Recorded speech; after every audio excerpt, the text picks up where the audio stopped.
Welcome to this new video about Handel exercises for Princess Anne. I'm Riccardo, Musicus Practicus, and today we practice with the exercise number 23.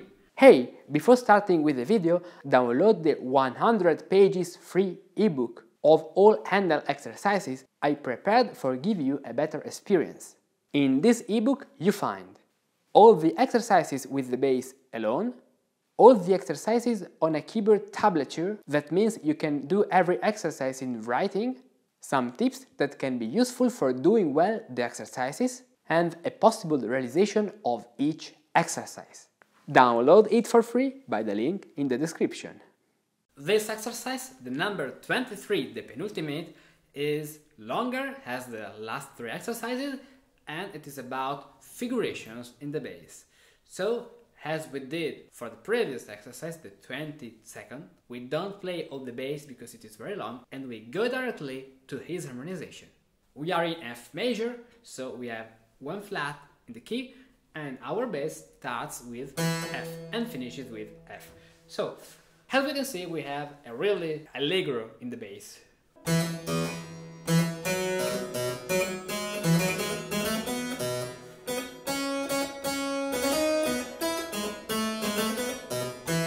So this bass could really be a bass of a piece, of a sonata, a violin sonata, or a piece from a concerto. So how to harmonize the bass? First of all, let's start with what we see. So a common chord, 3/5 chord.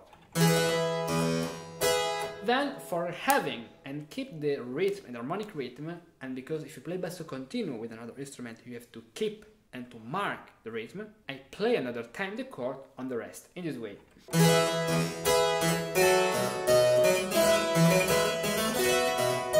Right? So you already know all these chords, so 3, 5, 7, okay? Now we have the 7, 7, 7. The first 7, this is like an anticipation, so you can, for example, play this. You can play maybe a figuration that is beautiful, or you can play nothing. What you prefer. Okay, now 7, 7. This figuration is made for a trillo, so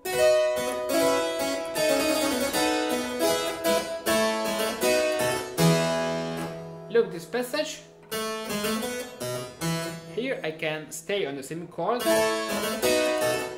or I can play parallel thirds for creating a more sweet and more variable melody. Do what you prefer, depending on the context. Okay, this is the first phrase.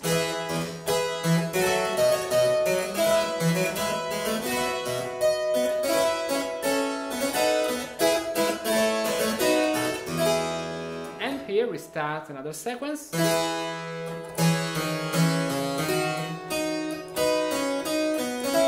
Look how this is interesting. We have at the place of this we have an octave leap.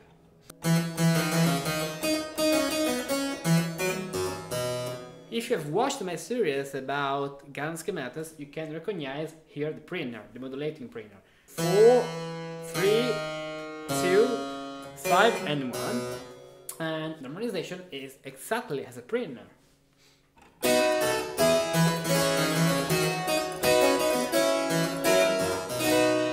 Okay, so 6, 7, unison here, 7, okay, this one, and then this chord. So when you're playing basso continuo, you can play this passage, look.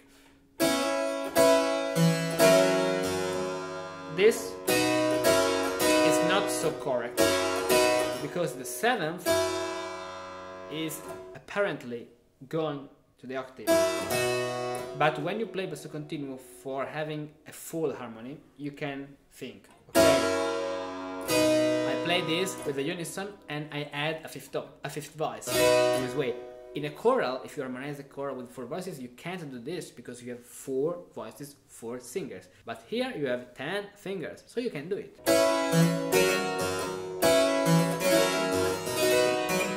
Okay, then look. This should be the harmony, but for keeping the rhythm, I play another time the chord. This is an aspect that is not strictly connected to the harmony, but to the style, but to the rhythm, right? 5th lip down, then 6th. This is common. When we have this, the 5th down lip sometimes doesn't need to be harmonized. It is like diminution. So at the place of this, and for that I play another note, the same, the D, after this one in this way, for keeping the rhythm, the harmonic rhythm on the 8th note. Okay. 7. Okay. 6, 7, 7, 7, 7, 7. You already know all.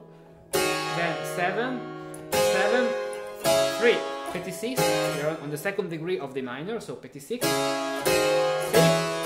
5, 6, 4, sharp, and then we have a cadence, and now we have a more complex passage, but don't worry, we'll look it now. So, let's recap all from the beginning.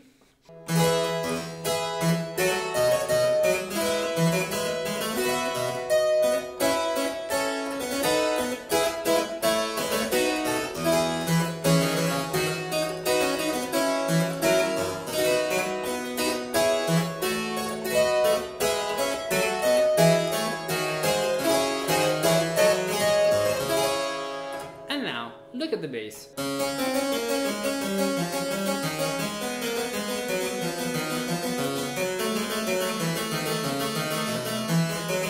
This is pretty similar to a fonte. This is not actually a fonte because we have 3 repetitions. The first minor, the second minor, and only the last one major. And the fonte is not only a pattern like this, but it has a meaning in the galant style. This is pretty similar to fonte. Maybe an early version of a fonte, as we think the fonte has a galant pattern. So, in this passage, we have to individuate the most important notes. D is obviously the most important one, and we can individuate the most important notes by the numeration. Handel gives numerations on the first beat, the second beat, the third beat, and the fourth beat. So these are our chords. D minor, diminished B, 3-5, because of the 5, and the 5 indicates that we have to change the chord in this point. Then this chord and this one, these are neighbor tones. Imagine in this case the bass has 2 melodies. It is like if you have a pedal in the middle and another voice playing this. So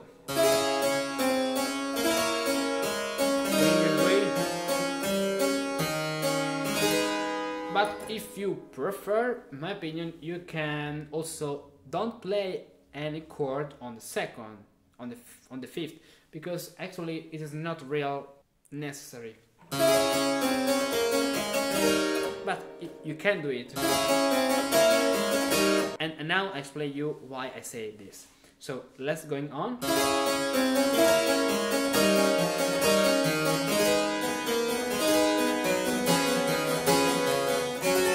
Okay, if you play in the next 2 bars that are the same passage but 1 degree lower, a rhythm with the right hand that is 1, 2, 1, 2, 3, 1, 2, 1, 2, 1, 1, 2, 1. It's good keeping the same rhythm, because in this way when you accompany an instrument is more balanced. This in my opinion of aesthetic of basso continuo. So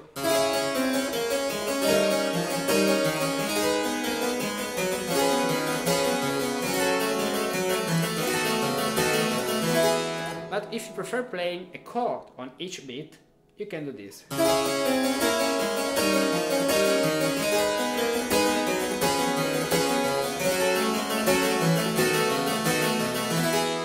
Sometimes we can sacrifice some chords and some numerations for having a better result.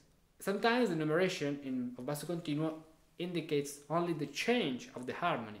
So on this point, the harmony with the other voices of a trio sonata, for example, are playing this chord. But you can continue playing the chord you are playing, as in this case.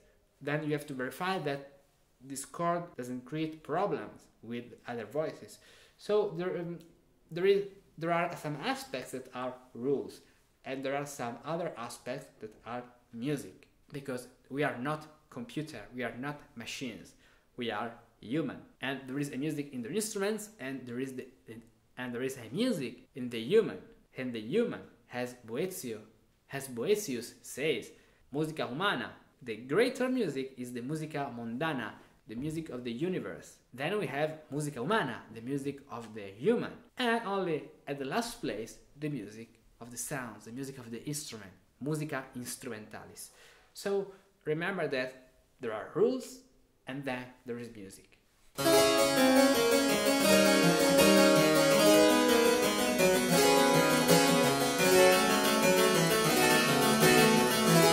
If you're crazy, you can also play parallel thirds in this way. Look.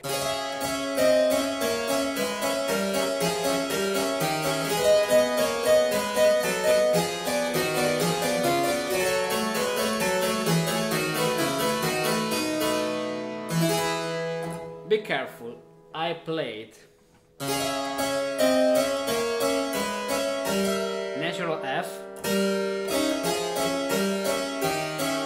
They are all parallel thirds. 3, 3, 3, 3, 3, 3, okay? Then this chord with the natural E, because this is the resolution. Then now we need the B flat because we are going to make a cadence to G minor. So. And now we need the E flat because this is the right chord of G minor. In G minor, if we want to make the cadence using the 7 and the 9. So we have to play a chromaticism. Listen how this passage without the E flat sounds not so good.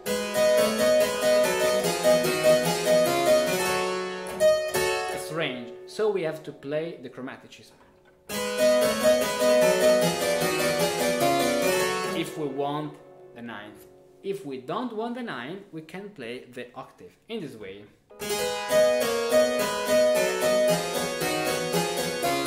But I don't find this passage so good. So I prefer the 9th because they are in parallel thirds with the middle voice, right? So.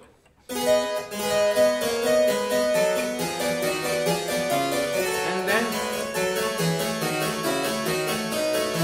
or if you want at this point, in this case, the second sounds a little bit better because we are at the end of a cadence and we are in minor. This is my opinion according to my personal taste. This is a thing that is not a rule, this is taste and style. So I only wanted to show you how you can enjoy and make different, a lot of combinations and solutions on a basso continuo. Let's go on from this passage.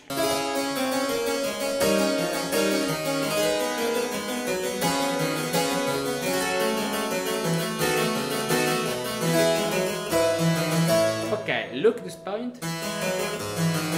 This is like 2 notes.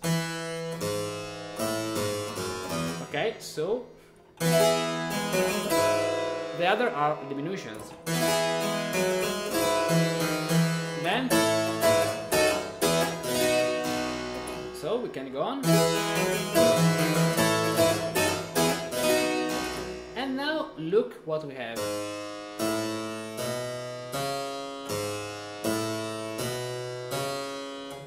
These are the most important notes in the bass. So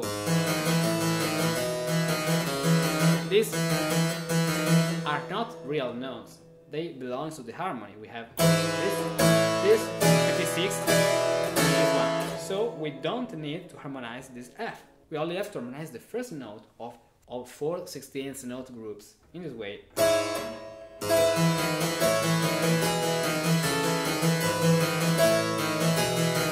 And if you want, you can play like a canon, in this way.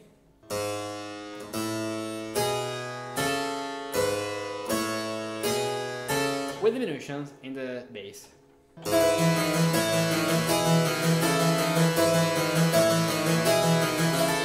And according to the style, you can keep with the finger the bass line. Okay?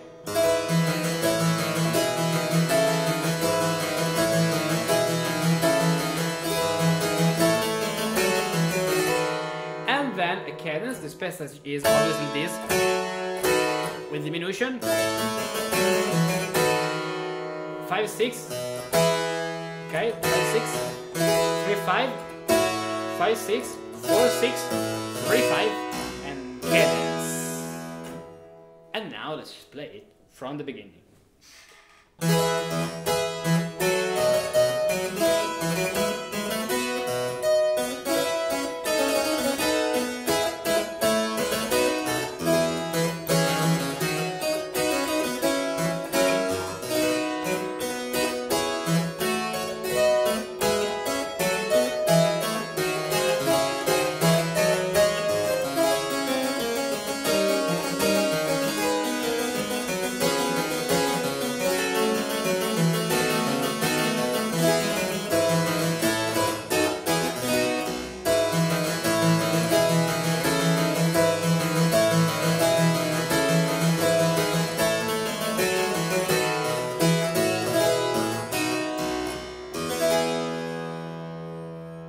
And that's it. If you have been watching this video up to the end, I bet you too are fascinated by the world of Partimenti, improvisation and historical composition. For us musicians of the 21st century, it's important and fundamental to know these techniques and the way in which the great masters of the past used them artfully to compose the extraordinary music we play today. If you master these patterns, you can better understand and interpret what you play. You can compose new music based on these patterns, and you can improvise new music from scratch because you know the grammar of this musical language. For that, I created Improvisation Elements, a set of several improvisation exercise videos, for each of which you can download a PDF to practice whenever you want. Improvisation Elements is an ambitious project and is reserved for those who support my work on Patreon. Every week I upload new Improvisation Elements videos on different topics, sequences, scales, cadences and more. All these videos are organized at the following page. So now subscribe a membership on Patreon, choose the exercise you want to practice and become an improviser.